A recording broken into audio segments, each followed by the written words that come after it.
noyabr oyining o'rtalarida viloyat hokimi Aziz Boboyev Urgut tuman tibbiyot birlashmasiga tashrif buyurib, qurilish ta'minot ishlarini, bu yerda isitish tizimi, aholiga, bemorlarga yaratilgan sharoitlarning holati bo'yicha muassasaning tibbiy apparaturalar bilan ta'minlanganligi va bemorlarning yaqinlari kelganda ularga qanday qulayliklar yaratib berish bo'yicha alohida o'zlari mana shu Urgut tuman tibbiyot birlashmasiga tashrif buyurib, holatni to'liq o'rganib chiqdilar.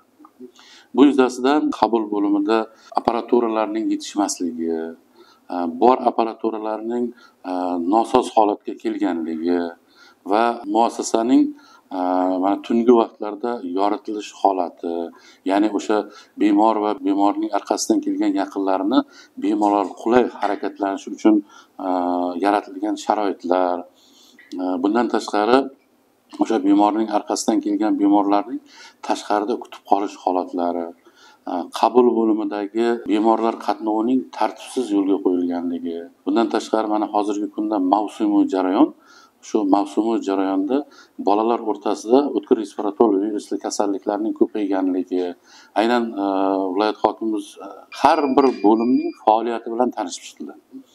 Albatta bu yerda o'sha tanishish jarayonlarida ko'zga ko'rinadigan kamchiliklar borligi aniqlandi. Bu kamchiliklarni bartaraf etish yuzasidan qulaylik yaratish maqsadida mana qabul bo'limida bir politravma markazi, shuni binosini old qismini kengaytirish bo'yicha topshiriq berildi. Ya'ni mana shu shoshilinch bo'limida politravma markazida bemorlarga qabul qilganda reanimatsiya xonasi alohida yo'qligi va o'sha oltin qoida deydi, o'sha oltin qoida vaqtida bemorlarga yordam ko'rsatish uchun qabul bo'limining o'zida operatsion xonaning yo'qligi, sariq, qizil zonalarning yetarli darajada tashkil etilmaganligi yuzasidan alohida kamchiliklarni aytib o'tib, o'sha qurilishning proyekt loyihalarini tuzishgacha o'zlari topshiriq berildi. Berilgan topshiriqlarning ijrosini ta'minlash maqsadida yana bitta emas, ikkita ultratovush tekshiruvi qilib, ularning navbatchiligi tashkil qilindi. Hozirgi vaqtda o'sha tirbandliklar, bemorlarga bo'ladigan qiyinchiliklar bartaraf qilindi. Ikkinchi masalasi u yerda qo'yilgan rentgen masalasida. Viloyat sog'liqni saqlash boshqarmasi tomonidan sifrovoy rentgen apparatini olib keldik. Bundan tashqari mana shu bemorlarning orqalaridan kelgan fuqarolarga qulaylik yaratish maqsadida 150 kishiga mo'ljallangan kutish zalining qurilish, ta'mirlash ishlari boshlandi. Fundamentini qo'yib bo'lishdi, uni stoykalarini to'liq hozir shuni tom qismini yopib, buni zamonaviy tipda ta'mirlab berish topshirig'i berilgandi. Bundan tashqari 2022-yilda qo'yilgan kompyuter tomografiya moslamasi, ya'ni multislaydli kompyuter tomografiya deyiladi.